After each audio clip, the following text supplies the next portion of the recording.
us. See if he goes down here.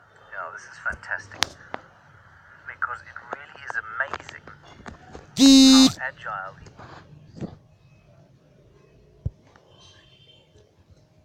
these elephants are. Now this is a tremendously steep bank that you as a human being would think twice about just trying to walk down. He's removing all of Rexon's anti-erosion control, which is not ideal. Rexon will have a word with him a little later. And the rest of the herd is in this dry riverbed behind the dam wall, seeking some shade. There we have a grey tail swinging in the log-form thicket. Alrighty, we're going to go and find the diminutive characters I promised we'd try and introduce to you. In the meantime, let us go across to the great Sydney Mikosi and find out what his plans are for this, the 13th episode of Safari Live.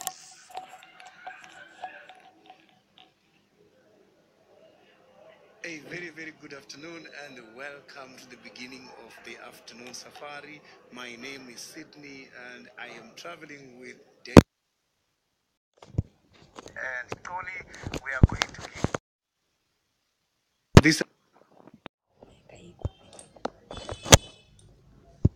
Handy El Calambas tracks has been spotted earlier this morning, and now I can pick up some of the warning calls in the area.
Who died under mysterious circumstances years ago.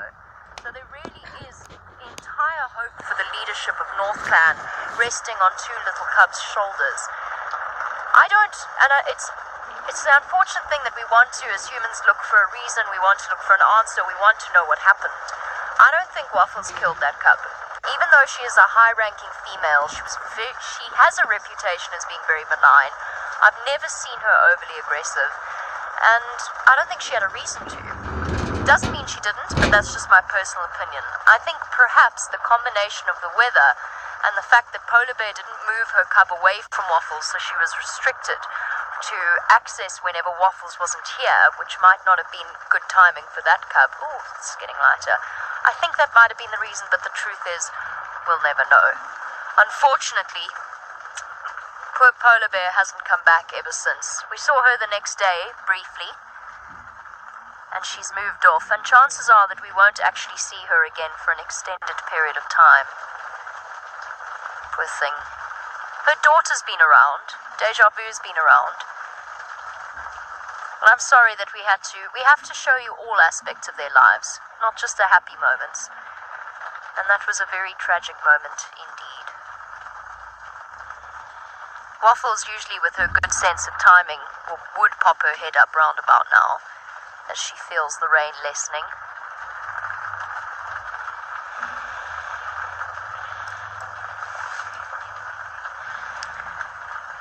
Constance King, I don't think the dens get too flooded. No, actually, that's not true. I think the den does get flooded, and I think they would be much better off if they moved just a little bit further that way to their old den. The cubs are usually, these hyenas raise cubs under these conditions all the time. This year is not much worse, at least this time of year. It's not much worse than it was last year. I think the cubs are able to move away from it, but what I think really happened is where this den is, with this soil type, I think the mud was constantly wet and sticky, and you saw how Waffles' cubs have been coming out of the den. They're coated in the stuff, and these tiny little creatures need constant milk and attention from mum because they're so small and their metabolism's working really quickly to try and keep them warm. I'm guessing. We honestly don't know, and we'll never know. But it does get very muddy, and I am hoping. If you look at the entrance, I don't know actually if Archie can see one of the entrances there. No, he can't. I'm too far forward. But if you were to see the entrance, and I'll show you once this rain abates, which it seems to be doing, you would see just how mud-slicked it has become already, just from this rain. And the road that I drove on, which was dry, on my way in, is now underwater. I don't know if this was their best choice, but I guess, as I said, they've been doing this for a long, long time. Thunder.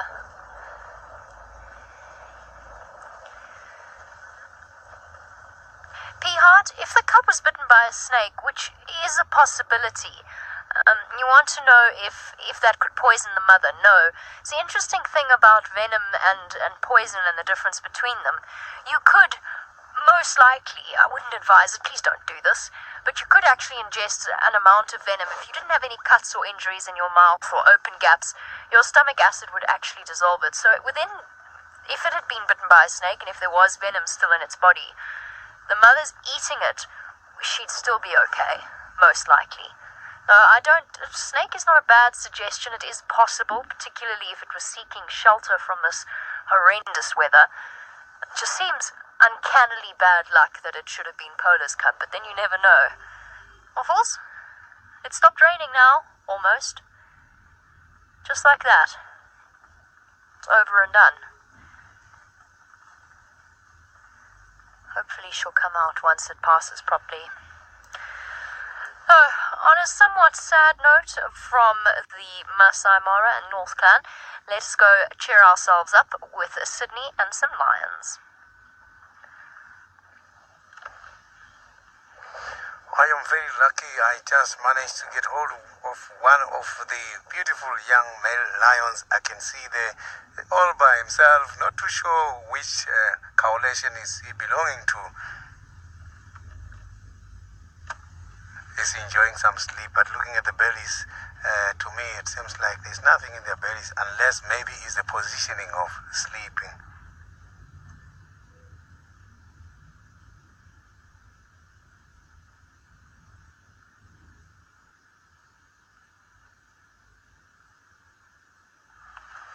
I haven't seen the male lions for quite a long time here in Djuma Game Reserve, the Avoca Coalition. The last time I saw them, it was by the first week of my employment, which was early July. That has been long, long time ago.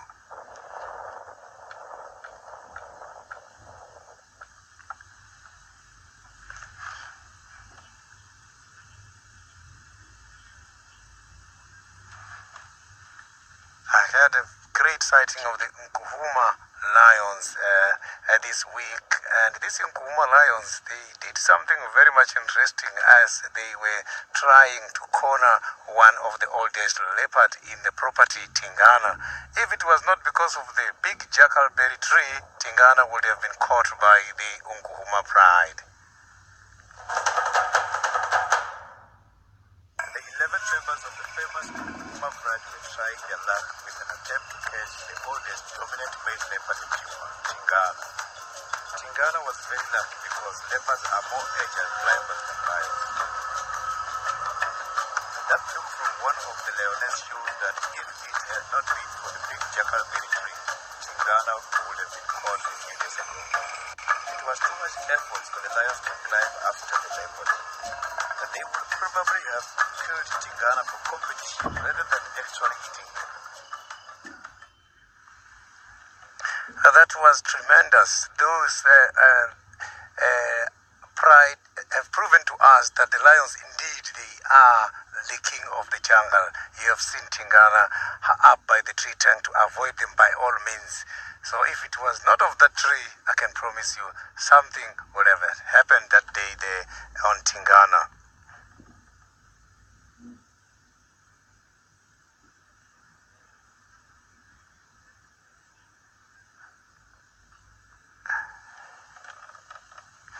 So I hope this male lion is going to wake up here so that we can see him nicely. So that looking at the bones at the back, you can see that he's not that looking very, very full. You can see he's very hungry, maybe, this lion today. Difficult to tell his condition when he's lying down like that. So these lions can be able to sleep for 18 hours.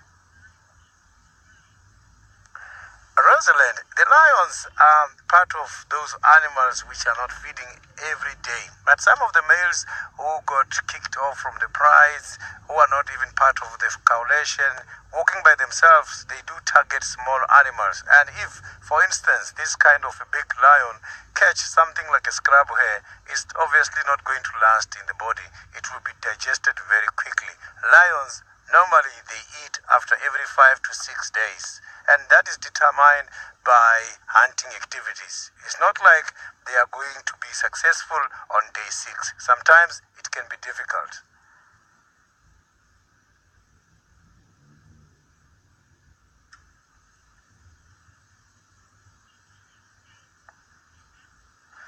So now let's see, James has got some zebras. Zebras are also part of the animals targeted by these kind of big predators.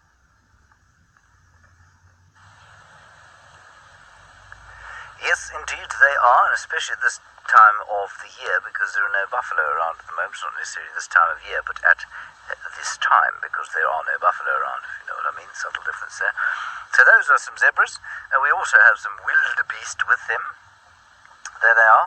I say the word wildebeest, hoping that Tristan is watching. It gets up his nose terribly when we say wildebeest, because of course it's a wildebeest, because it's a Dutch word or Afrikaans word, and we should say it as such. And I said to him, but you know, some people just don't pronounce it like that. And he said, well, he gave me a really good example of why it should be pronounced like that. I think it was something like, you don't pronounce impala, impala, do you? No, you don't. You say impala, because that's how the word was said originally. And so I'm going to just say wildebeest, although I love to say wildebeest. There's something about it that I really enjoy. There is a lovely mixed herd of grazers here. I think they are probably hanging around with each other, not so much because they're eating different parts of the grass plants, but because they are looking out for predators. I think that's what's happening now. They're nowhere near the sleeping Avoca male lion. They could, however, be very near Tandi and Tlalamba. Bia, you say you love the stripes? Yes, well, the stripes are really what makes zebras zebras. Otherwise, I guess they'd be horses. They are very appealing. Their existence is still something of a mystery, and you can read books with ridiculous theories on why they should exist out here, including theories on the stripes perhaps having some kind of repelling or repulsive effect on the flies, perhaps helping to regulate body temperature. I think the only one that holds any water whatsoever is the theory that they are there simply to break the outline of the animal, especially in terrain like this, and especially at twilight and just after twilight, when lions, their main predators, are on the hunt. You must remember that a lion's eye does not see in the same detail that ours can, but it does see very good contrast. No, Charles, we don't get black wildebeest at Jimmy. We don't get black wildebeest in any of the 3.5 million hectares making up the Greater Limpopo Transfrontier Park, of which we are a very small pimple on the far western edge. You get black wildebeest in slightly drier areas and normally up on the high veld, pretty much in similar areas to those that you might find our only southern African gazelle, and that is the springbok. So there are no black wildebeest here at all. Although these ones do look blackish, they are the same colour as black wildebeest. Alrighty, while those zebras look towards where we are going to try and find Tandi and Tlalamba, let's go back up to the Marsi Mara, where Jamie Patterson doesn't have just 2 or 3 scraggly wildebeest, she has hundreds of thousands. Back to talking about wildebeest and zebra in the Masai Mara.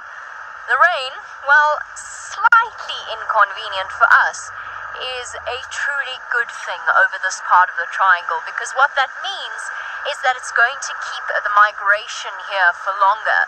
Now, North Clan, and I'm leaving Waffles for now, we'll come back a little bit later, North Clan hasn't really had their share of the migration this year. Sure, they've had some of the river crossings, but ultimately last year, The wildebeest were all through this area. Whoa. This could go very badly. There we go. Driving through a river. Last year, this whole place was full of wildebeest. This year, they have stayed a little bit further to the south, and for very good reason. However, we've been spending time with them, and we'd love to tell you about their movements and one zebra that stood out from the crowd.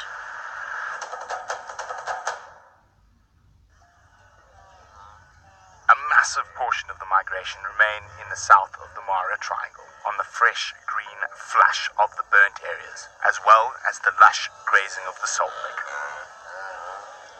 The sounds that surround the massive herds are always something special, that you never quite get used to.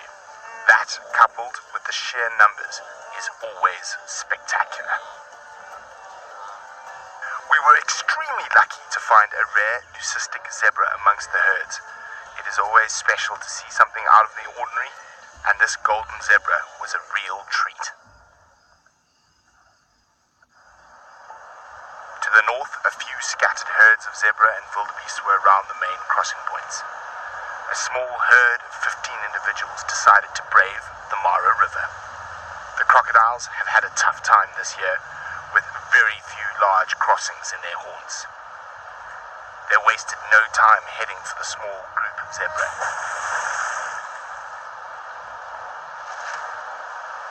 Their eagerness showing, with a few failed attempts, but the need to cross amongst the zebra was too great.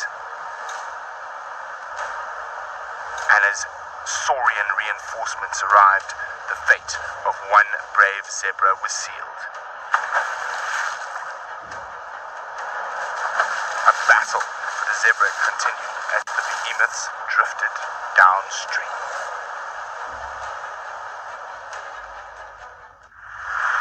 Just to clarify, because I realize in hindsight that might have sounded quite awful, when I said the zebra that stood out from the crowd, I meant the leucistic one, not the one that stood out from the crowd for the crocodiles. That would have been very horrible to say.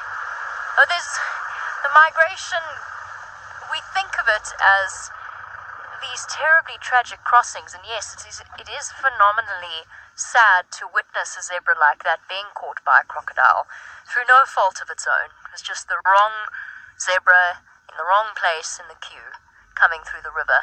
But actually, what we should celebrate as well is the sheer numbers of animals that make this journey safely each and every year. It is a really small minority that do not make it through the Mara River.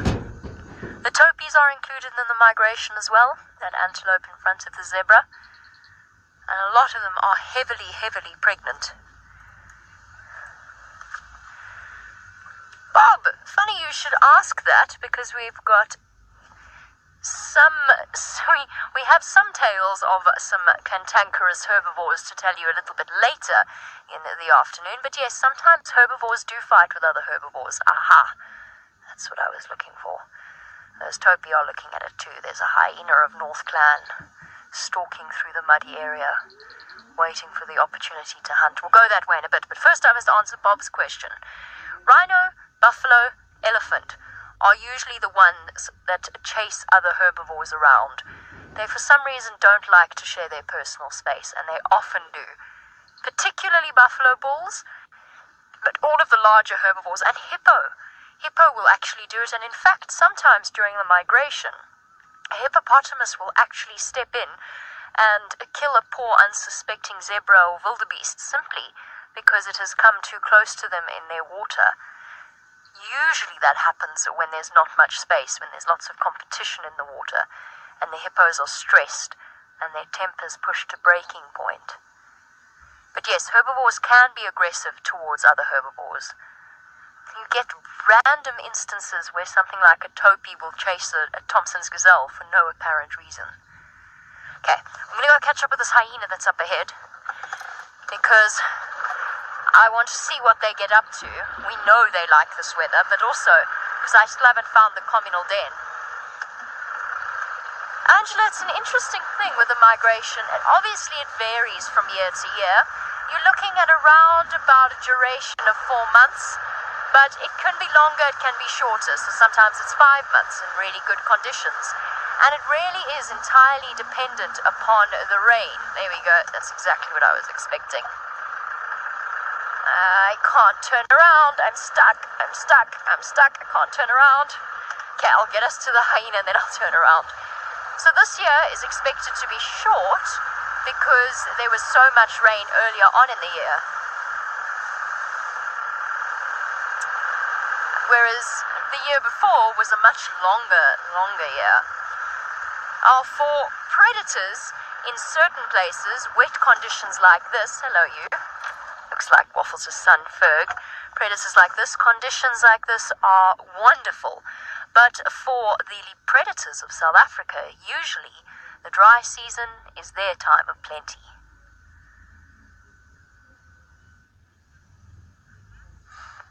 Look at that. This lion is still very much relaxed, not showing any other activities. And you can see the mane is starting to grow, is getting very big. This kind of mane, when it's too hot during the hot weathers like this, they do give them a problem when it comes to the weather. So they get very hot inside there. You can see it's like a very big blanket. So this mane helps them in order to impress the females from the prize, and also during the territorial challenges fighting, they help to protect the neck. It's good that the lions, the gap between the head and the body is too small. They don't have a long neck, which helps them, because imagine these animals, they fight too much, and if they were having something like a long neck, it was going to be a challenge all the time. You can see that the ear is very hairy.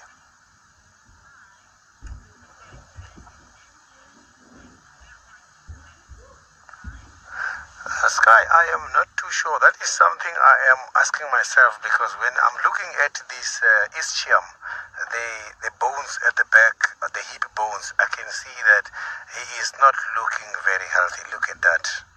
So I think this is it's not a poor condition, but it's a fair condition.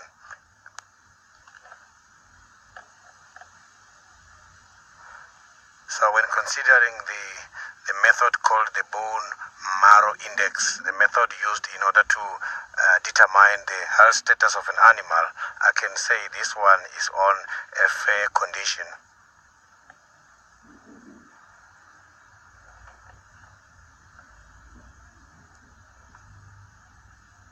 So maybe he's going to wake up while I'm here, and then I will be able to see what is it giving him a problem.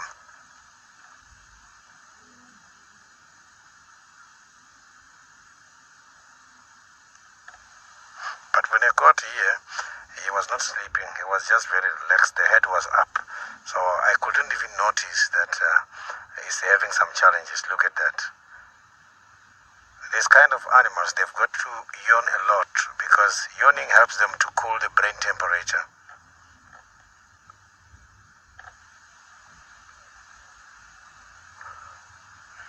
You can see now he's up. There you see.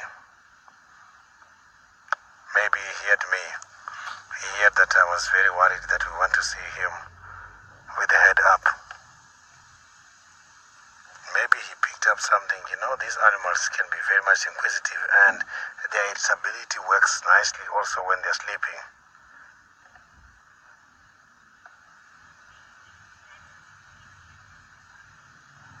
So now, let's go to Jamie, who's got the hyenas hunting. Look now, is moving.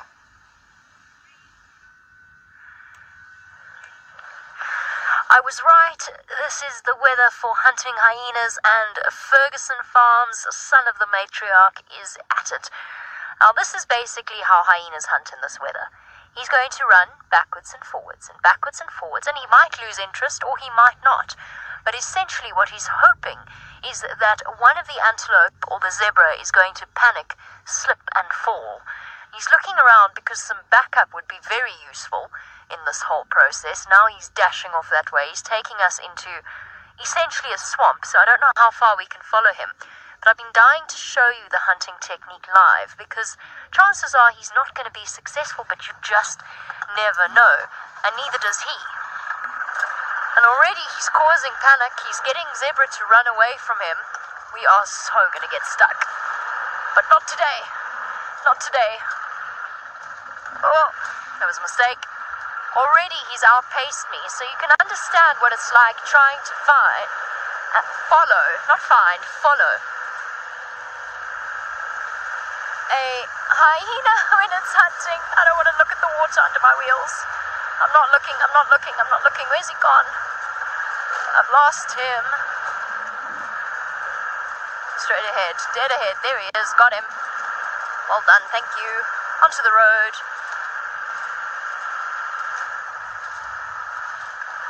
This way. Around the very large hole that would take us swimming, which is not something we want to do.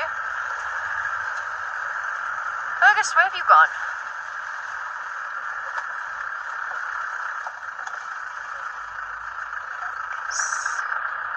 Oh, we're going this way, and we are off running once again. Now imagine trying to do this at night, in the dark, obviously, because it's night, and you get an idea of what we've been up to for the last 4 months.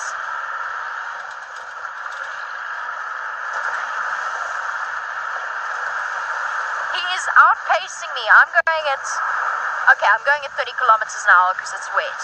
He is way ahead of me. And he's stopping to look every now and again. There we go. There he is. I'll stop for you in a second.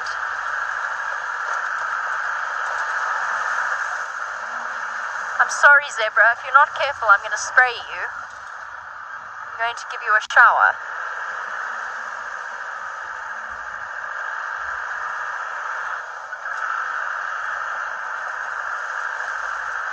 Malika, if you were to take me at my word from the final episode of The Gauntlet, I would have told you that a hyena's top speed is around about 50 miles an hour.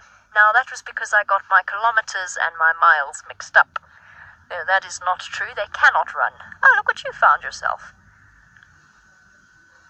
A victim of the migration. Probably an old hyena meal, actually, with where it is. The actual top speed of a hyena is around about 60 kilometers an hour, possibly 70 if they're really gunning it. So they don't rely on speed in the same way a cheetah might do, or even a lion. But essentially they just rely on an animal making a mistake. And life is tough for all creatures out here. Apparently, Sydney's lion is not looking in the best of conditions. Look at that. Now that lion is showing some activities. Now we can see that he is heading towards the northern side. Not too sure if maybe others are in front or he has been left here a couple of hours or they have splitted a few days ago. So I'm just going to now again carry on forward and see if we can have a better sighting. Maybe he's going to lead us to something.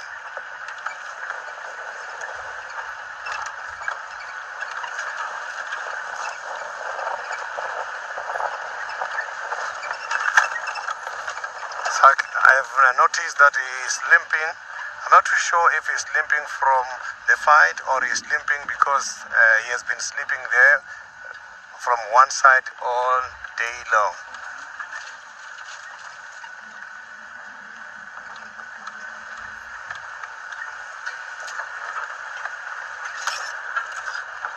Yeah, now he's walking much better.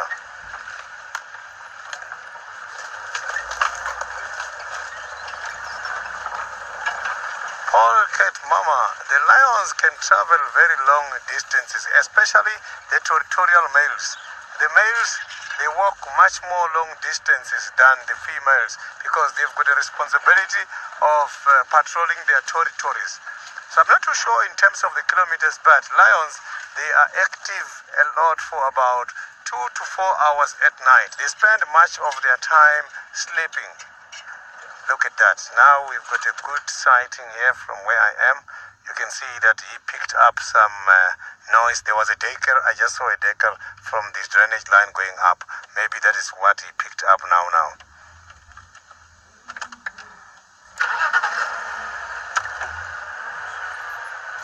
So I'm not going to give up. I'm going to keep following until I see his intentions. It's very rare for the lions to wake up by this time of the day and start showing some activities. Mostly the lions, they sleep and wake up just by the sunset.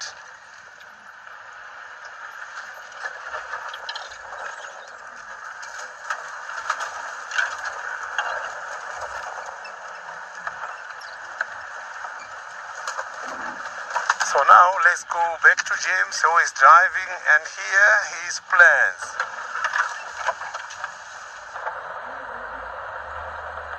Well, my plan is to first of all show you that impala over there.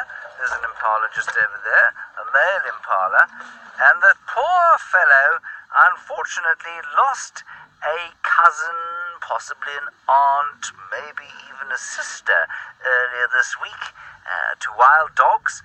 The wild dogs then had their kill stolen by none other than the pilfering royals.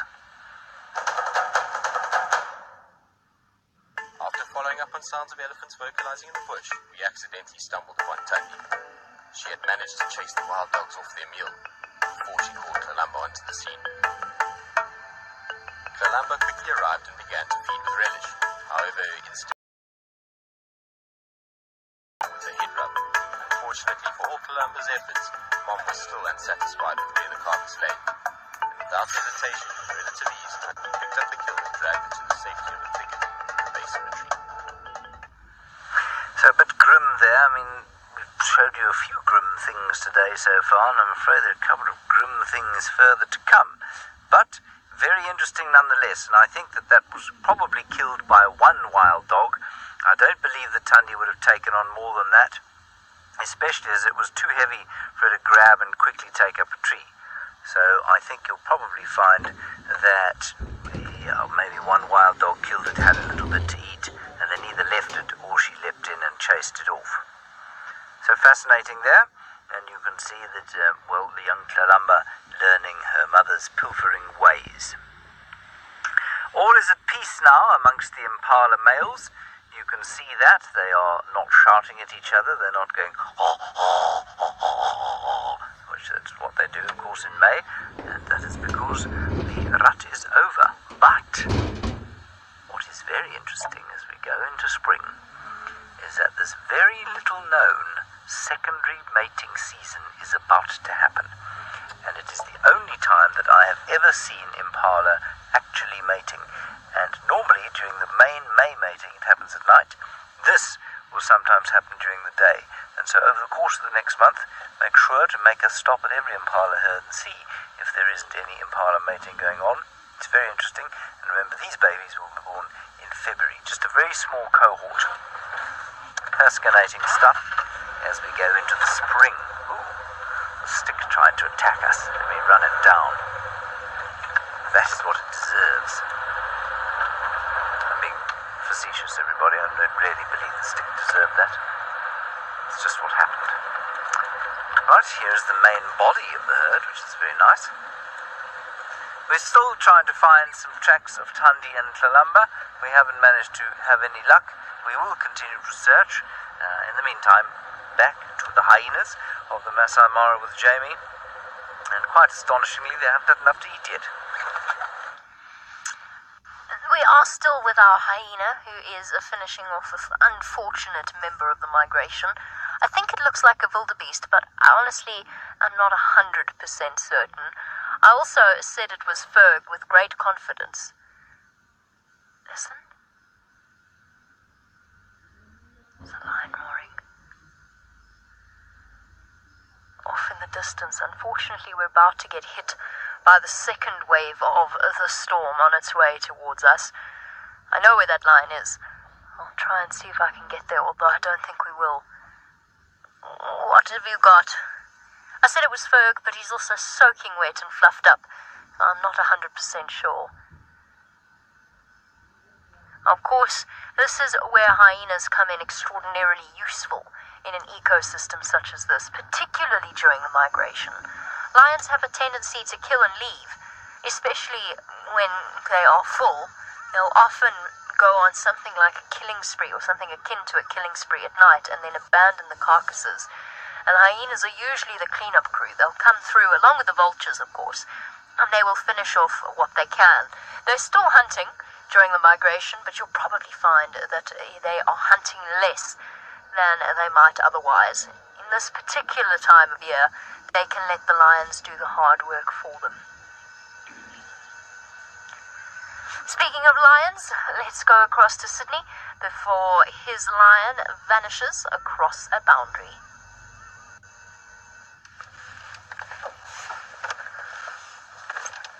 So the lion is slowly now approaching me just from the very big house of the small insects, the termite mound. He is slowly approaching. I saw that he's coming. There you see. Look at that. This is beautiful. You can see now he's not limping anymore. Maybe that was just because of the long sleep. Look at that.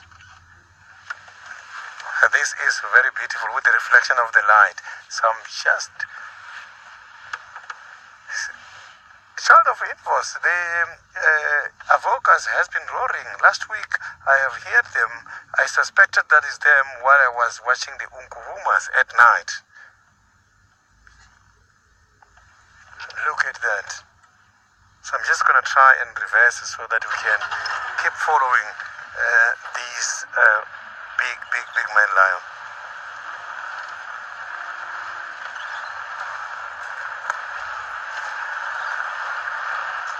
You can see that he's now heading towards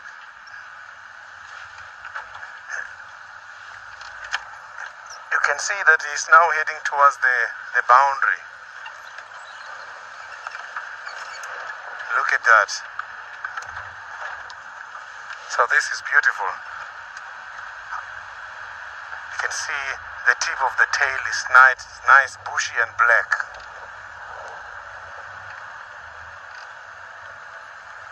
He's just about to cross now.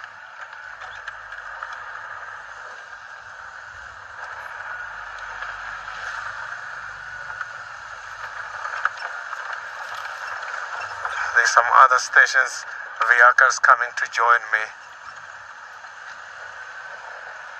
Rowan, this lion is still part of the Avoca coalition, not part of the Pride. Males, big males, they start and young males to form their own group called a coalition, so they're not every time with the Prides. They only engage with the females during the ostrus of the females.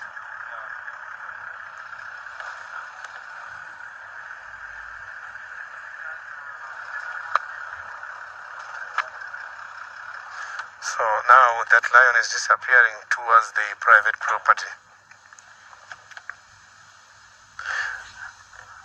He's marking, not too sure if this is his territory or this territory belongs to someone, him trying to claim the territory.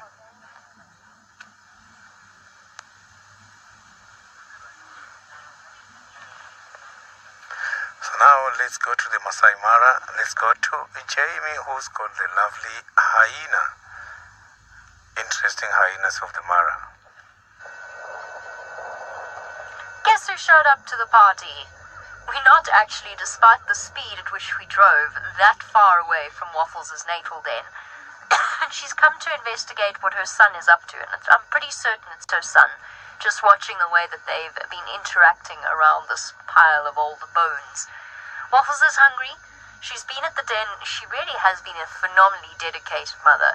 She must spend 20-odd hours, possibly even more, with those tiny cubs, or at least in close proximity to them, keeping them safe, protecting them from harm in as much as she can. But even she, as a fantastic mother, has to leave the den at some point because she's got to eat and she's got to keep herself nourished. She's lucky, though, in that as the highest ranked member of North Clan, she can pretty much shoulder charge her way into every meal and get the best of it, even if she didn't participate in the whole process of catching it. So while Waffles may be able to push around members of her own clan, there are some animals out there that not even Waffles is able to dominate.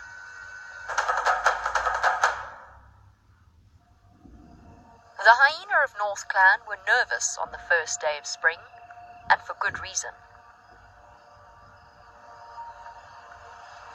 Faced with the approach of the largest land mammal in the world, most scattered, but Waffles made the conscious decision to stay with her cubs. It was clear from the outset that the bull did not take kindly to her presence, and there was little she could do except hide in the entrance to the den and keep as quiet as possible. It seems odd to think of an elephant as a threat to a hyena, but they do not appreciate the presence of smelly carnivores. And Waffles was trapped in her hole as the massive mammals moved over the den, content to feed while risking the structural integrity of the cub's home below the surface.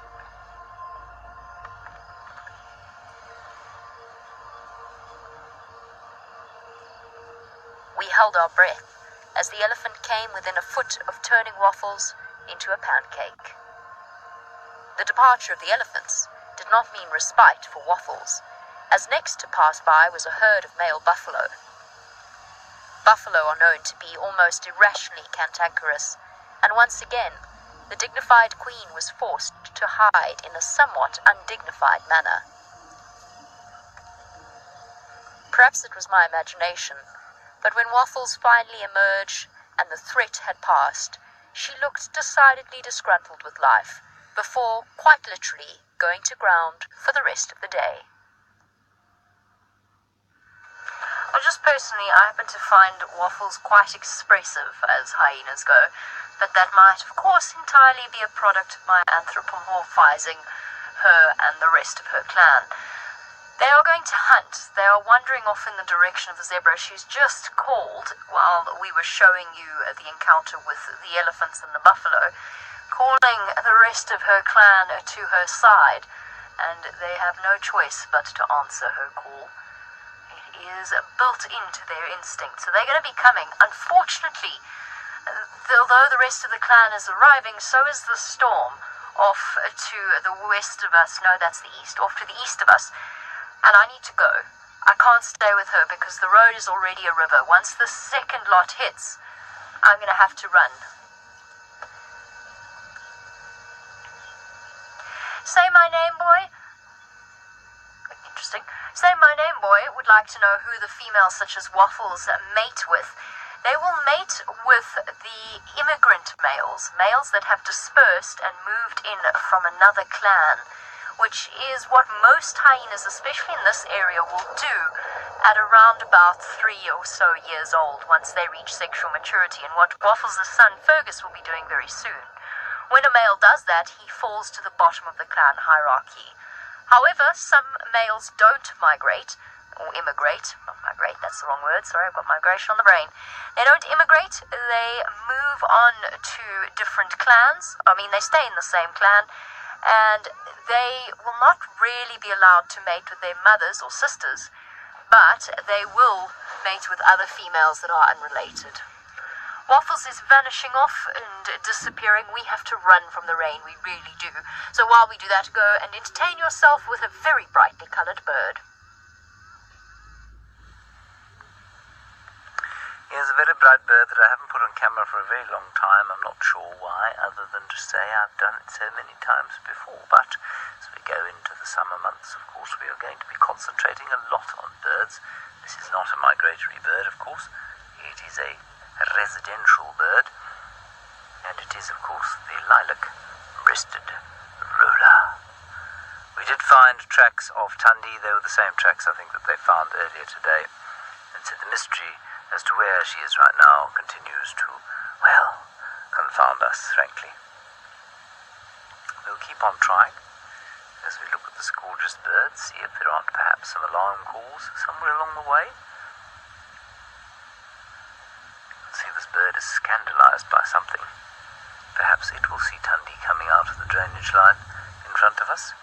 The last tracks went into that dry riverbed to the side there. We're just going to ease down here onto a game path and see what we can see. and everybody's just saying it's a beautiful bird. It is a beautiful bird. Let's just have a quick look up in that tree there, Senzo, if you don't mind. Do you see the big tree there? It's the big one. That's it. It's called a large-fruited false thorn. It's called large-fruited because it has everyone together. Large fruit, well done. And it's called a false thorn because it looks like it might have thorns. That's well done. And you will find that it doesn't, in fact, have thorns. It is an albizia tree. I think some of the most beautiful trees we have here are albizias. They take on the wonderful shape of the acacias without having the nastiness of their thorns. So that is Albizia forbesii, the large fruited false thorn. Is it not a magical tree? It is not a character in Safari Lives. I suppose it could be a character or part of a character story if there was a leopard lying in its boughs. But in the absence of an actual character to show you, I am showing you Albizia forbesii, where perhaps Tundi might like to stash a kill. I'm sure you're all thoroughly and utterly astounded by what I've just told you.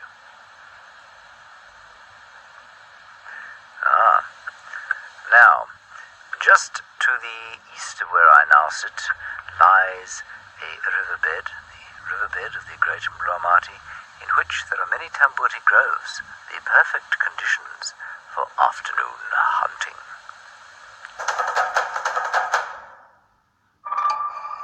The hot afternoon was punctuated by the alarm calls of startled birds as Hosana hunted in the dappled light of a tambuti grove.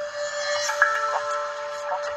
His attention was completely focused as he walked footprint towards the quarry that would be his team. Ultimate patience, silent, slow, still. And then, a final charge that would let him... What could it be? A squirrel. Ah well, food is food, and young male leopards have a hugely wide-ranging taste in food. I suspect Hosana kills a lot of prey this size. It would explain why his belly is normally full, even though we don't always see him with large kills.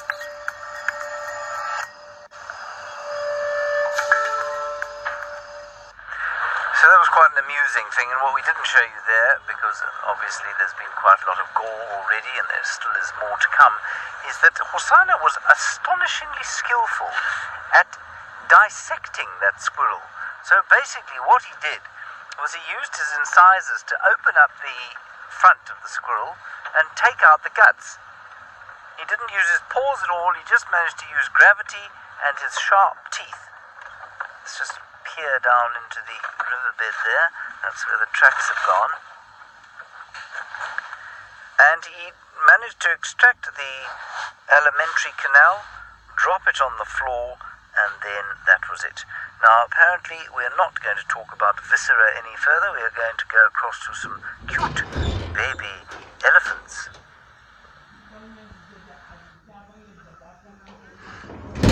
I'm very lucky with the elephants, a very small head with the little ones. These little ones we're playing here now, they are quiet. So play is part of the ways animals learn some of the adaptive behaviors. All day long, elephants, they feed. So I'm not very far away from the Buffalo's Hook Dam. I'm sure maybe they are from there now. You can see they are avoiding the sun, as I indicated this morning, that now when the sun is on the western side, during the sunset, they must look east. During the sunrise, they must look west.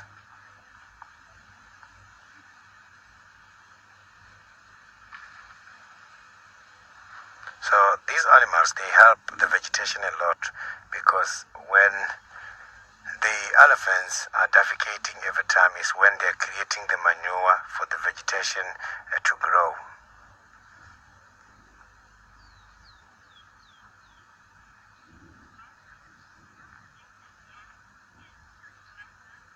Rosalind, the elephant skin is very much thick. Not too sure in terms of the centimeters, but this is very thick. I don't think the mosquito can even manage to bite the elephants. They might not feel anything.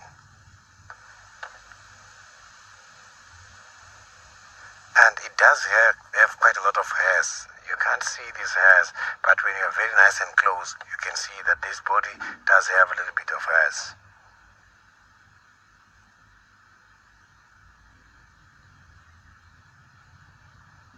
You can see they're all looking very dirty, which is normal. Elephants, they dirtify themselves, and they also go for swimming. They like to play in water, especially during the dry season when it's too hot, or during summer season. Even during lightning, elephants, you see them playing in water when it's raining. They get very excited with the rain.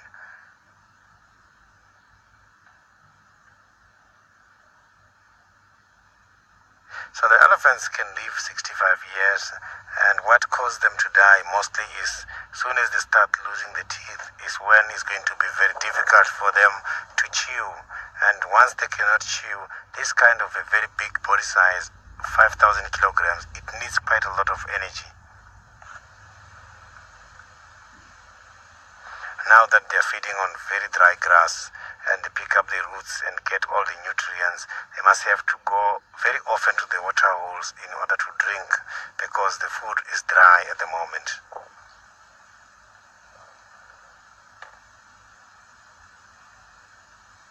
So that trunk is one of the very powerful weapons. They use the trunk in order to get the food, and they use the trunk again in order to smell. Sometimes you see them just raising the trunk, trying to get the information from the particles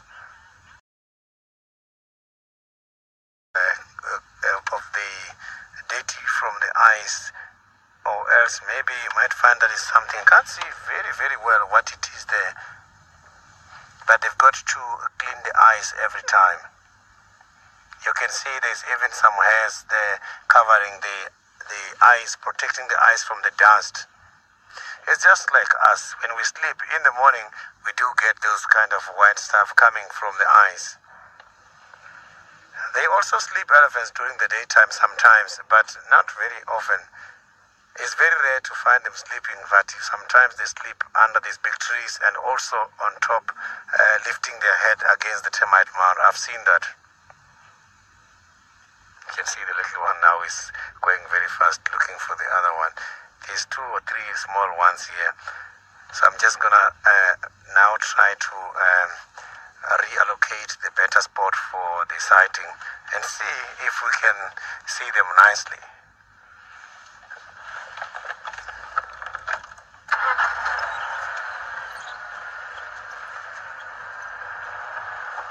These elephants are also not very far away from the border. They might disappear now.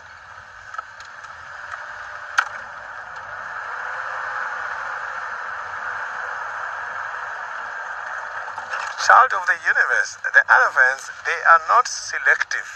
They are just bulk grazers. When they are just bulk feeders. They feed on both grass as well as the trees. And when it comes to trees, they are not selective. They do eat quite a lot of different fruit trees. Trees that are eaten by the bears, elephants.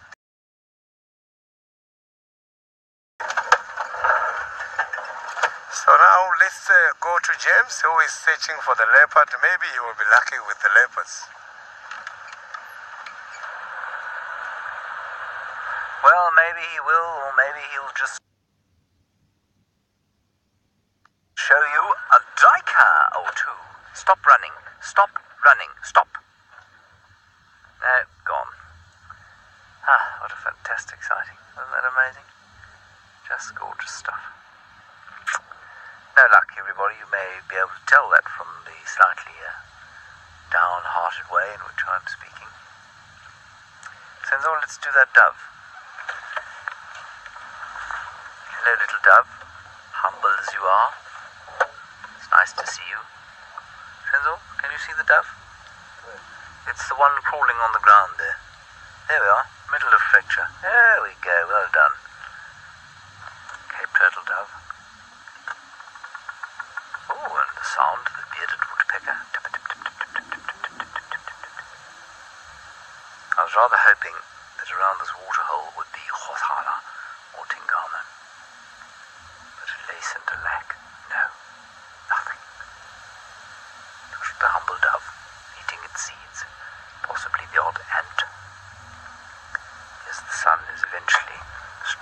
sink on the 2nd of spring 2018.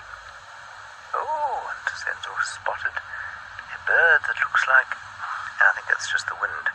I thought maybe it had been mangled by something, but no, it hasn't. It's just the wind mangling it slightly. I used to look like that when I had hair. This is a pumped pan, in case you're wondering, and it is a central point during the dry season. This is a Natal spurfowl we're looking at. It's pink legs, pinkish beak. And it too is quite careful about how it drinks, looking out for predators. Have you spotted another one? Gosh, Senzo, you're on fire this afternoon.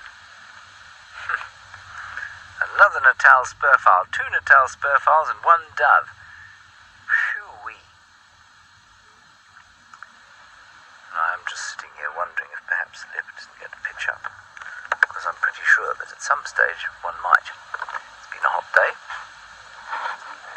Superb 2 shot of 2 birds, well done.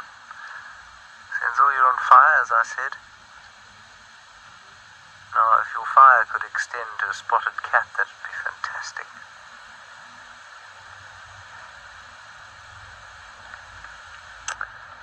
Right. As I said at the very first time I saw you, and we showed you the clip of Hosana learning from his father how to steal, so he did follow up from... No, let me start that again. So he did apply those lessons this week. We returned to Tundi and Columba at the Pilford carcass later that day.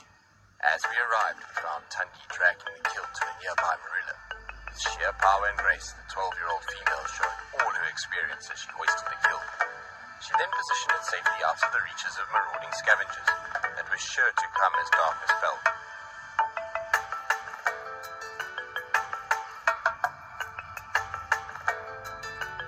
Satisfied with her work, she descended and returned to Columba for a late afternoon grooming session. The story of the Pilford carcass, however, was not over. Tundi had spotted something. The softer side gave way as her stare intensified and her tail twitched. Up in the tree where she had left the carcass lay the proud new thief, Hosana. He had repositioned the kill, and in doing so dropped a chunk of meat. Tundi quickly swooped in and scooped it up. The two then settled in as they each fed off the spoils of their thievery.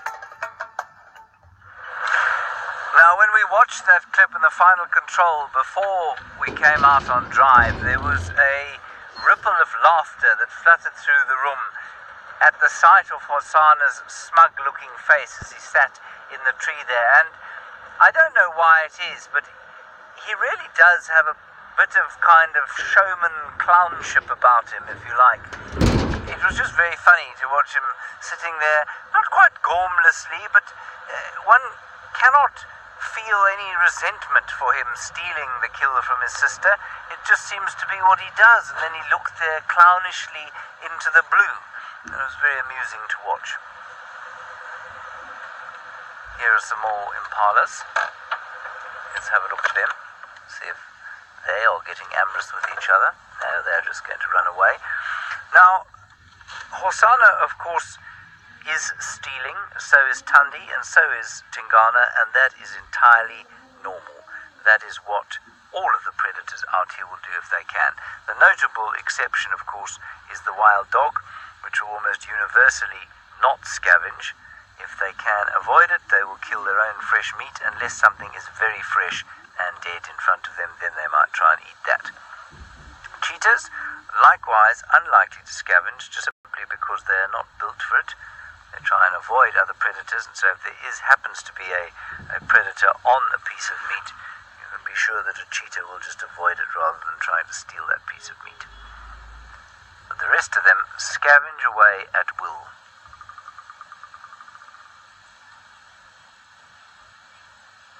Well, Giraffe Girl, that would seem to be a correct, what shall we say, correct, lost me words, a correct statement, if you like. that a family that thieves together stays together. Yes, well, so they do. That fence is Vuyatela Camp, by the way, just in case you're wondering, and Hosanna and Tundi and Tingana and Chalamba have spent a bit of time around there of late, so that's why we're just sort of driving the perimeter towards the pan again. Right, very happily, Sydney has managed to find some large game, the same one that we found earlier today, this time in better light.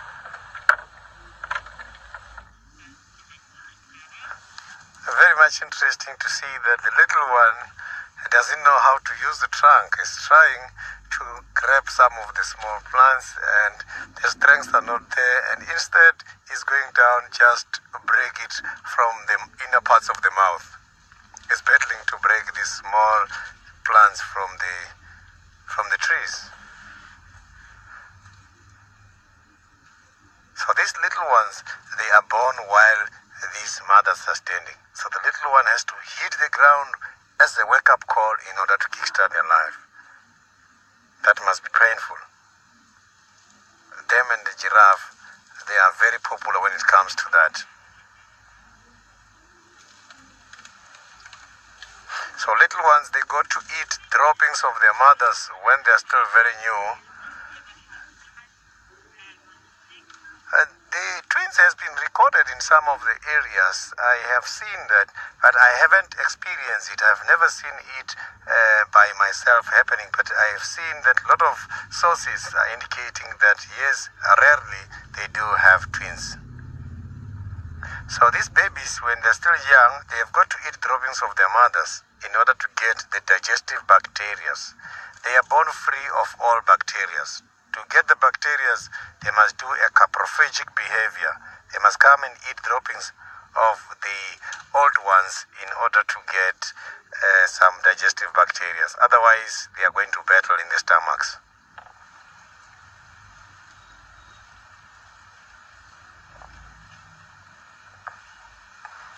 Look at that. Trying again to use the trunk.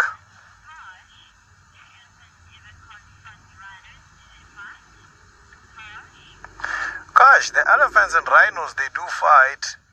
I used to work in one of the private reserves in Waterberg before I went to the South African national parks. And there, the elephants, they managed to kill a rhino. What was the problem is that elephants were introduced without the big males to channel the teenagers in order to behave. So elephants, instead of treating the rhino, they killed the rhinos. They were trying to mate with the rhinos by fire, by force, and that is how they killed the rhinos. Until the big male was introduced, which then helped in order to calm these youngsters.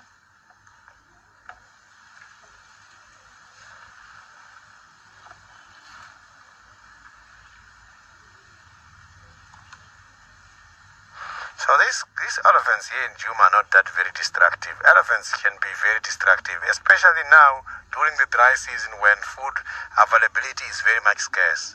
But here it's very difficult to notice that there are elephants, lots of elephants in the property.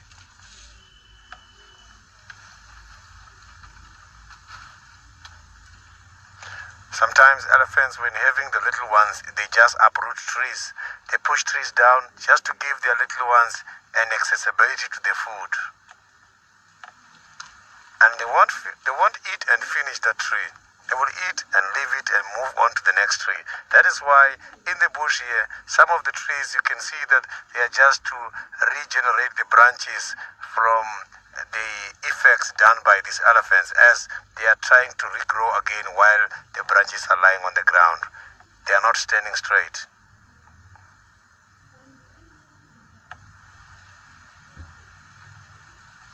You can see the old ones knows very well how to use the trunk. You can see that now he's using the trunk in order to pull that, and if it's difficult, he's gonna have to break it and get the inner bark.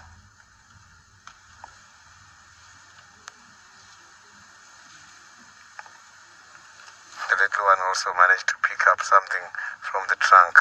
I'm sure the little one is only now that is starting to learn how to use this trunk.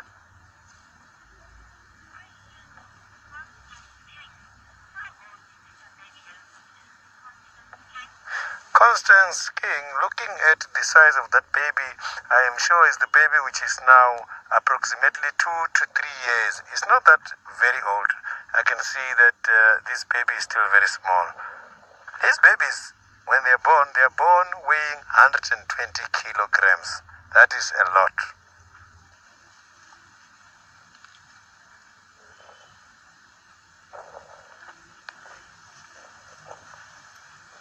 So animals such as the elephants and the giraffes and these zebras, when they are born, you must check if it's the giraffes and the zebras, already they've got hoofs. And elephants as well, their foot structure is strong already for the little one to run. In less than an hour, the little one is going to be able to run, because these animals are very much vulnerable. So, but the elephants, it's not easy for the predators to attack their babies because they can be very much protective. Sometimes when threatened, the big ones will surround all the little ones and have them in the middle. Accessibility will never be easy.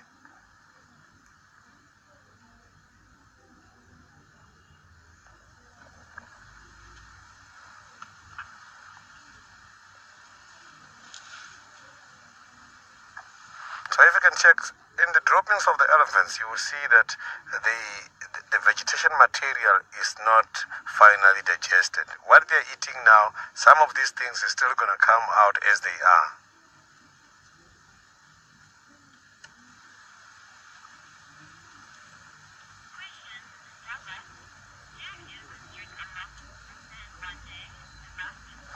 Devil, the elephants, they do drink a lot of water every day. These animals mostly they go to the water holes twice a day, sometimes even more than that, depending on the seasons and the type of food they are feeding on. They can drink 150 to 200 liters of water a day. So that is a lot. But the little ones, they've got to drink the milk from their mothers. But also, when they go to the water holes, when they're still young, not able to use the trunks, you will see the big ones collecting the water from the trunk and try to give them.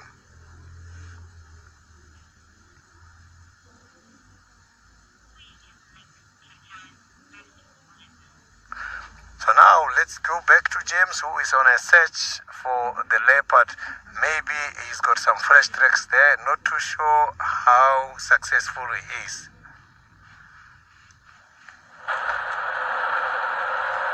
Very unsuccessful. We're going down now towards some water, towards Twin Dams, and we'll work our way back up from there. There's no reason to do that other than it's been hot and there's water there. There were 2 other leopards found down to the south yesterday evening, so maybe we'll be lucky. It's a glorious afternoon. Oh dear, here we have a small traffic jam happening. Watch this, everybody. I'm now going to do something very amusing.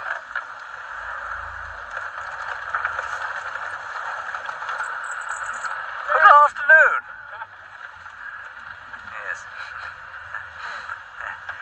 Now, while that is relatively amusing, the point of it is that I then don't have to say hello, you see. We can just keep going on our search, rather than having an awkward conversation where we say, hello, how are you? Yes, fine, thank you, we're live. We cannot talk now, can we carry on, please? Oh, sorry about that. You know, too much.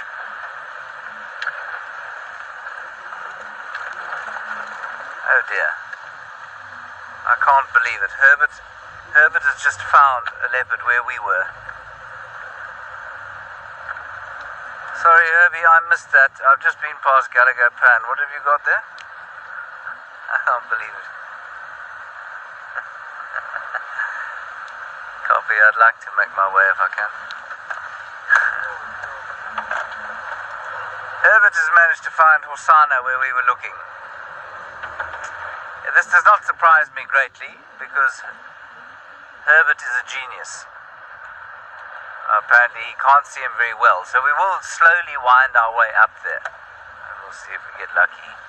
I think he went for a little walk around the pan, around about where we were looking at those, around those birds. Anyway, we'll see what we can do. remarkable man, that. Absolutely remarkable.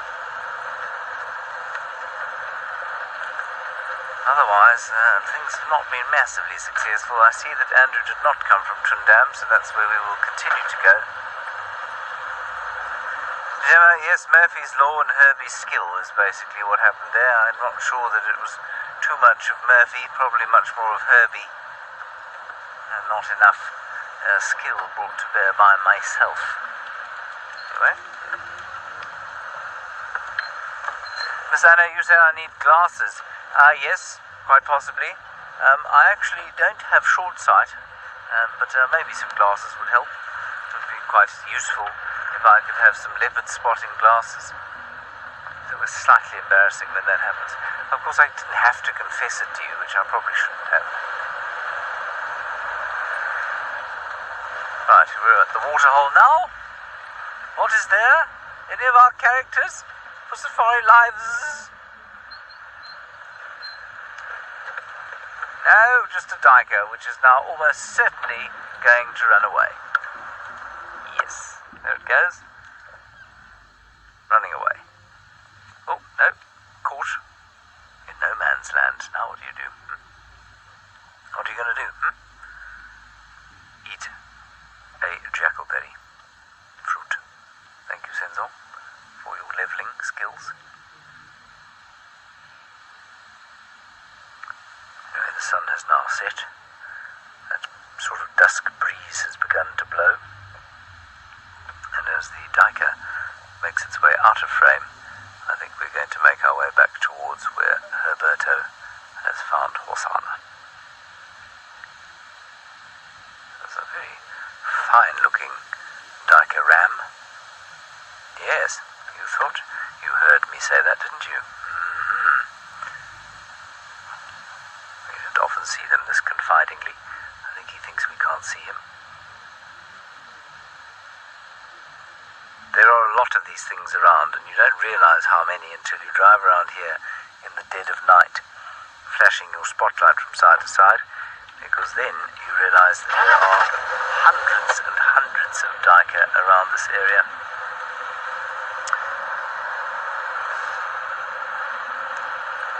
Yes, they do, Lorimer. I know exactly what you mean about them having funny faces. They've got sort of a round Romanish type nose, I guess, and, well, they don't smile very much, which just makes them look a little odd.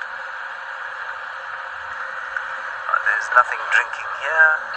Let us head straight for the pan where Hosanna was. In the meantime, Sydney is also still driving and searching. Let's go across to him.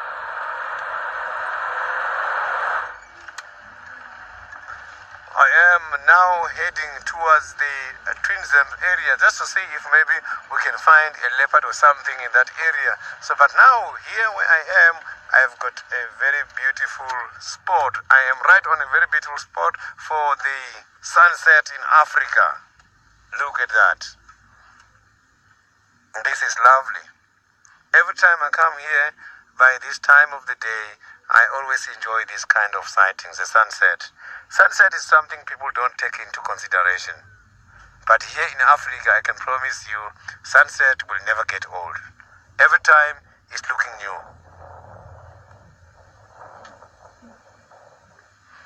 So when the sun is going down like this, the other insects, such as the termites, after the first rains, they can be able to pick up the temperature fluctuations. When the temperature is now cooling, is when they know that this is the best time to release the reproductives to go out for breeding purposes. But also, the animals, if you can check animals as well, now is when they are going to wake up. But those kind of insects, such as the termites in there, their activities are not determined by day and darkness. Light and darkness doesn't work there. It's always dark. They feel what is happening outside in order to release them. They don't depend on the light from the sun. Big animals, for them to do their activities now that the sun is going down, some is when they can see that now it's getting dark and they start to come out and perform their nocturnal life. Look at that. the sun going behind the Drakensberg mountains. That is what I'm seeing from the naked eyes without any sunscreen. Lovely.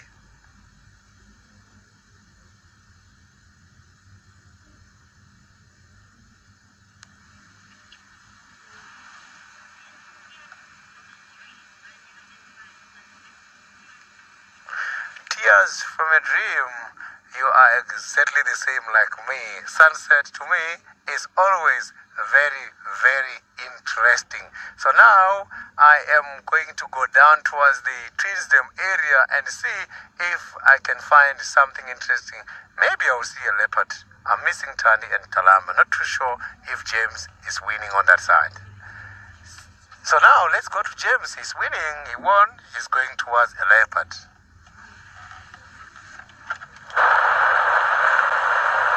We're on our way at high speed up towards the Gallagher Pan. With any luck, we will still have a view of Hosanna, who I think is having a drink at the moment. Like I say, the sun has set. It's a lovely evening. Always this time of year, after the hot days. Now, Hosanna, in one of the most gory moments of the week, managed to catch himself a little baby duiker, but it was his method of eating that really made us all a little green. Small squirrels were not the only thing that Hosanna helped off the small coil this week. Here, a young duiker lamb was the fact of the chief's victim. He was already full, so he allowed his meal to grow cold in the dinner tree while he slept through the heat of the day below. Some acrobatics to whet the appetite, and the task of shoving yet more flesh down his gullet resumed afresh. While this young male leopard's tastes could hardly be described as fussy, there are limits to what he is prepared to consume. In this case, like many cats, he does a superb, if somewhat nauseating job of separating the bolus from the nutritious intestinal wall. Yum.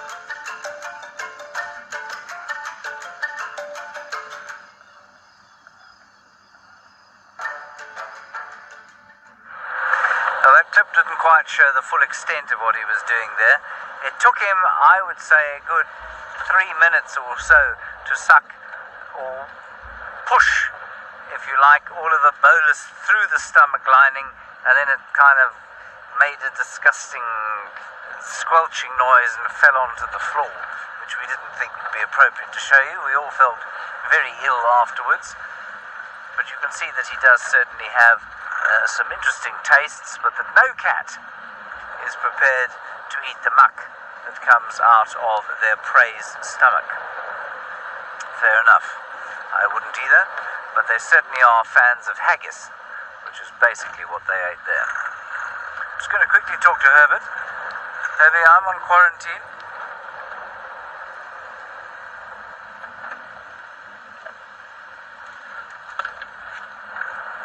No, nothing. Let's just keep going along here. We're not far now.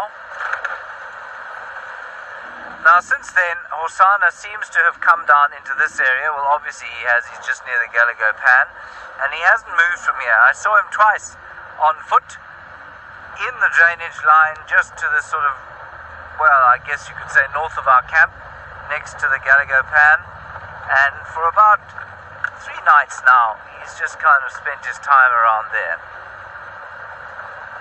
Not showing any signs of territoriality at all, staying low, not killing. Teresa, I'm afraid I didn't hear that question. All I got was, why don't we get Christmas fangs here? I don't think that's what you asked. Why don't they eat? Oh, they do eat the intestines. That's what he was eating. He was eating the intestines. But he was pushing out the half-digested bolus.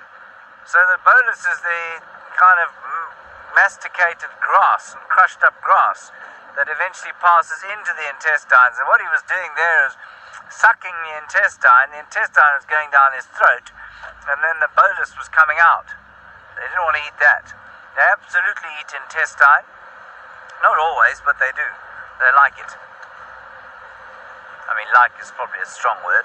I'm just going to get hold of Herbert again. Herbie, what's my best approach from our camp? He's still at the pan. Copy, thank you. You're not too far from there as the crow flies, but it always strikes me that this next road takes an inordinate amount of time to get along as it winds.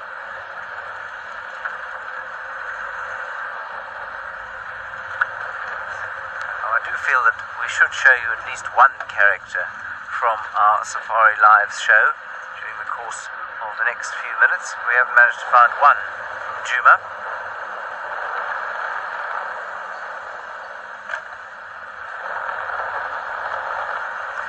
Tom, I'm sure he's physically capable of sawing.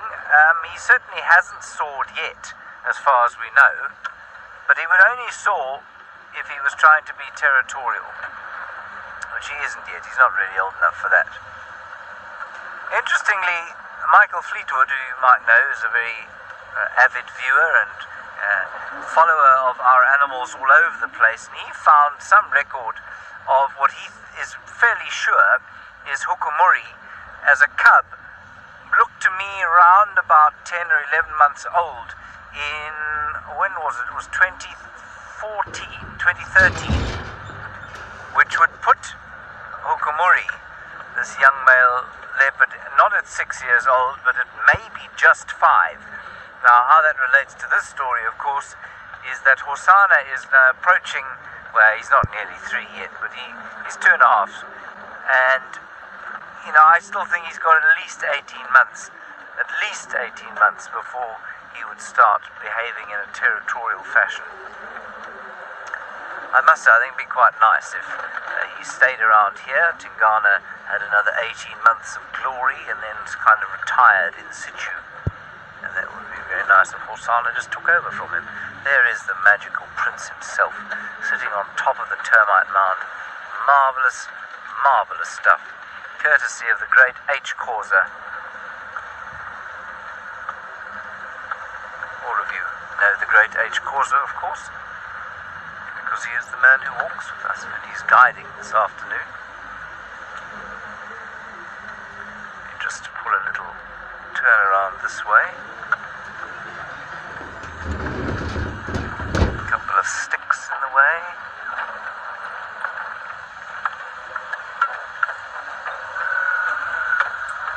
Income.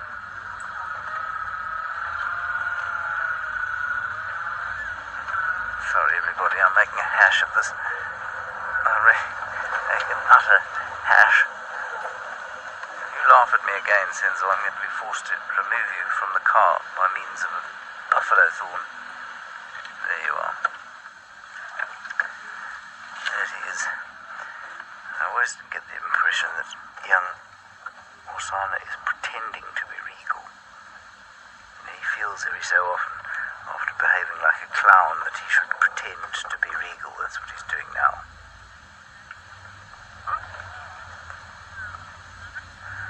Proudcoat Mama, we are due to a certain extent. I think that all these cats get a little bored from time to time, especially as youngsters. And because they're so young, and because he doesn't have siblings anymore, well, he wouldn't really be with a sibling at this age anyway. But yes, I do think that he does, to a certain extent, get bored.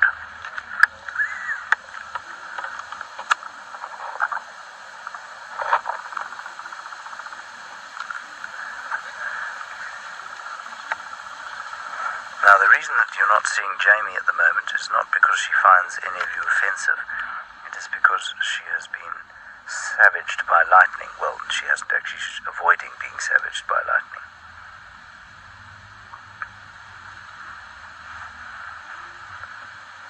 Isn't that a lovely picture of the young prince? I had to take my camera out and take a picture of the guests on the other vehicle because they were taking a picture of us.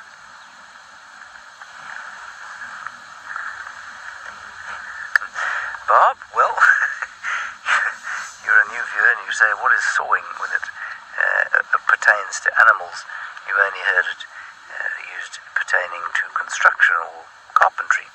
Well, that's very logical. The answer is that it's a sound that leopards make that sounds like a saw cutting through wood. It goes a little bit like this. That's basically what it sounds like.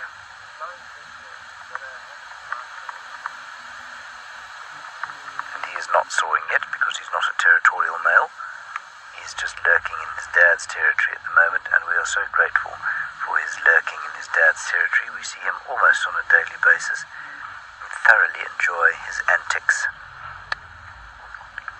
Yes, our Laramore, his paw pads are very special.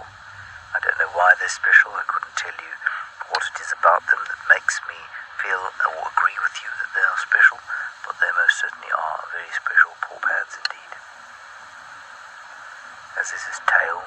Wow, his whole makeup really. Fantastic cat.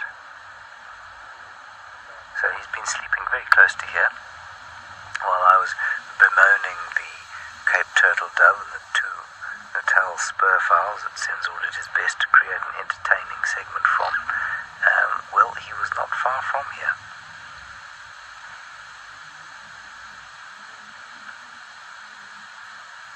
And then he decided that he needed to come and have a drink. That's what he did. And now he's lying on his termite mound, attempting to be regal. So tempting, simply because he does have such a clownish nature.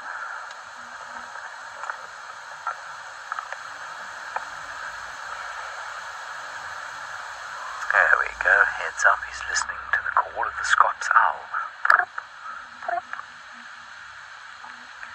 He's clearly a leopard who likes a bit of birding, a bit of ornithology.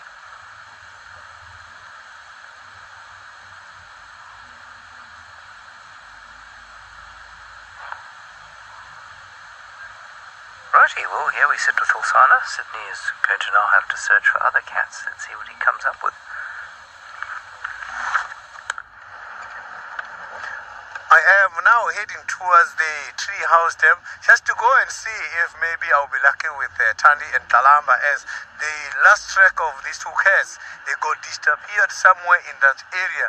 And these cats, they are depending on these water holes. If now Osana is by the pen, maybe Tandy and Talamba are depending here by the tree house dam, unless they're also going to the same place, because this week there has been quite a lot of interaction of these cats all together by the dam camp. So I'm not sure if maybe these two will also go there in order to join Hosanna.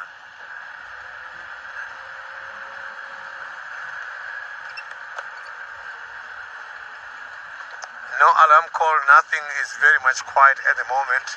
So I just want to quickly rush there and see if maybe there is something. I've been there twice already. I've been there in the morning, and then I've been there again just before I started, but I didn't see anything.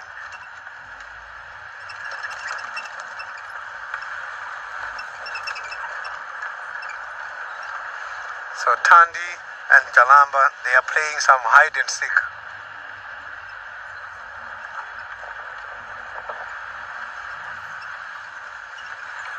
But sometimes, let's go back to Osana. Maybe I'll find something when I get there.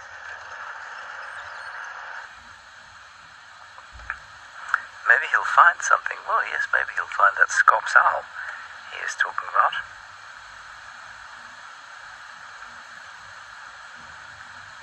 But maybe he won't.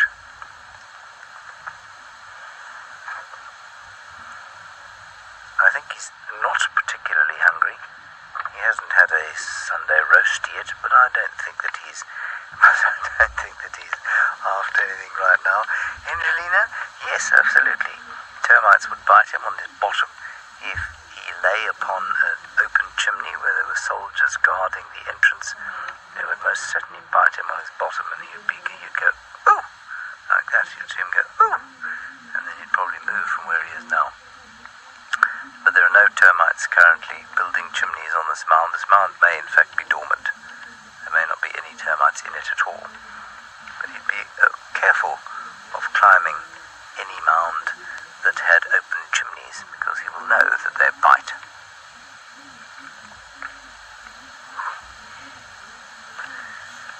Now, DG photography, as he looks over the top of our heads, I wonder to perhaps if his father is not approaching from the other side.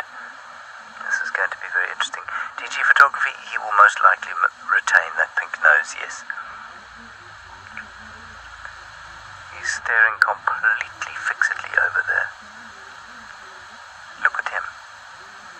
It wasn't that kind of careless looking that he was doing towards the Scops owl. Now he's concentrating completely. What is going on here? This is very interesting. He's completely exposed. Maybe it's that diker we saw earlier. Yes, here we go. This is going to be interesting. It's a diker. It's a diker approaching. No, Kirsten, he can't see a diker on the dam cam, but he can see a diker here coming towards the water to drink. He's using the car. He's using the car as cover. He's using the car in front of us as cover. The diker is thinking about coming for a drink. This is astounding. Now, we're not going to do an unscheduled broadcast here simply because he is using the vehicle as cover, which I think is unfortunately a slightly unfair advantage conferred on the cat. The diker moving away now, I think probably because we're sitting here and no diker will come this close to us.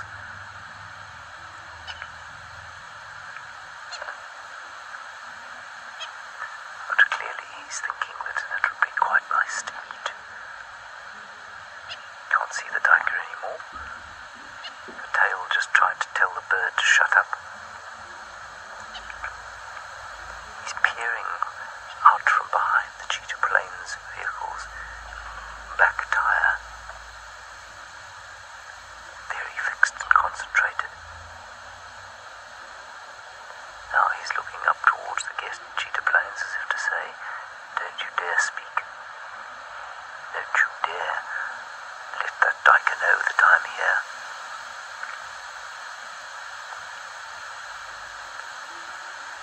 I'm pretty sure that diker would have come to have a drink if it hadn't been for us here.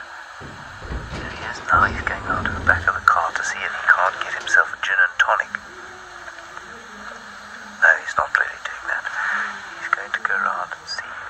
Let's see if we can't get one last look at him. I don't want to move. Oh, there we go. What a magical cat. Look at that. Isn't that a beautiful pose?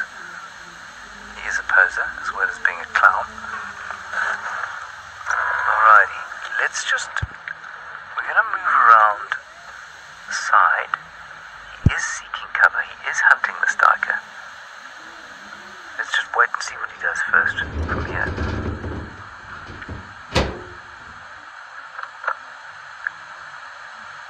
Just going to give him a chance to see if he can pick it up again. I can't see the diker at this stage.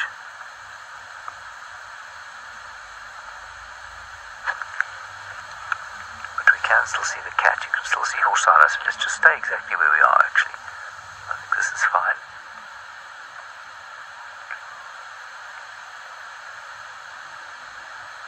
Can't see the diker. He can, I think.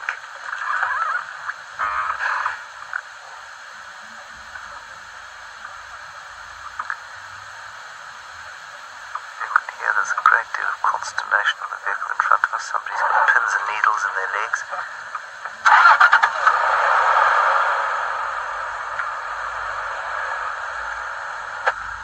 We've still got a nice picture of him. I think we're going to...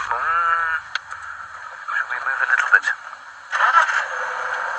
just going to put ourselves in the middle over there.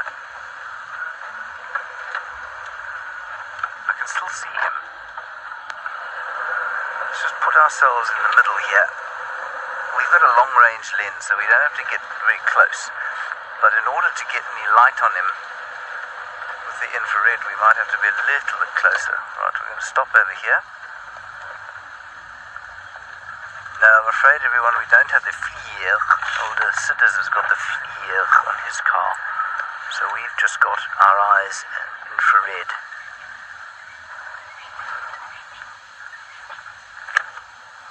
Let's see if this thing works. Probably not at this stage. We have got also an infrared torch, which casts a slightly more concentrated beam of infrared light, but it's not going to work at this distance. We're just giving him some space. No idea where the diker is. I think he does. Yes, Eddie, he does have swagger, I have to agree. He's a show-off, basically. He's a clownish show-off. Now, where's he going? This is now not after the same prey.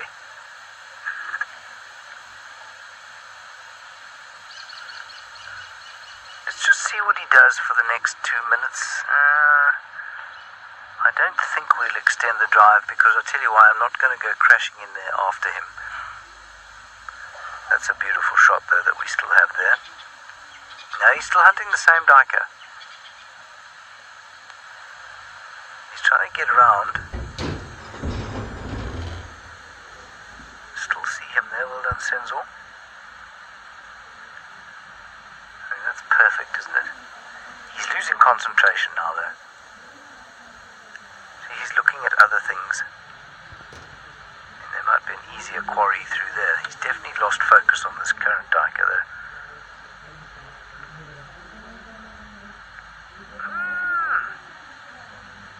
He's got something through there. It's probably a squirrel. Oh, it's so tempting to move. If he disappears down there, we'll have to move. He's quite a distance from us now. Let's go. So what he's done is he's gone over the edge there. This other diker, unless it's crossed through here, which I don't think it has.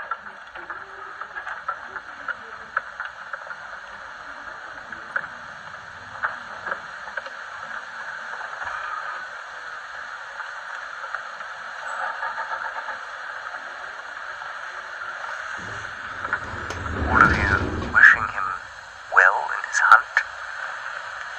He's gone over down here. Just going to ease down the way. I can't see the other diker, so if he is hunting a diker, it's not the same one. Unless it managed to cross the road.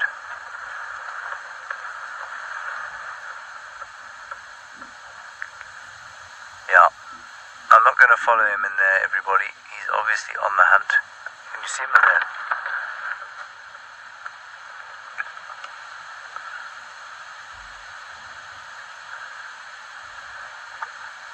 Oh, my goodness. Well, while we wait and see if Hosanna pops out, Sydney has a final surprise. Look at that, I'm very lucky with Tingana. You can see Tingana is right here now trying to relax next to my vehicle. Look at this, this is very beautiful. He was doing some hunting activities and I could see that he was watching a hyena disappearing just my right hand side. Look at Tingana looking at my com operator. You can see that the ears are very much wary. He is up to something. So Tingana has been hiding in the area where I've been during the day looking for Tandi and Kalamba.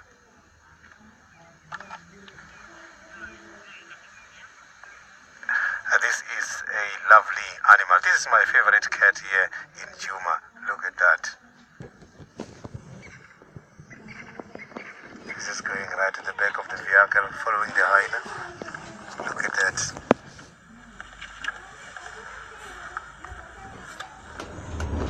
Slowly moving towards that side. all stations. This is Sydney. I've got Tingana, Filmons Deep.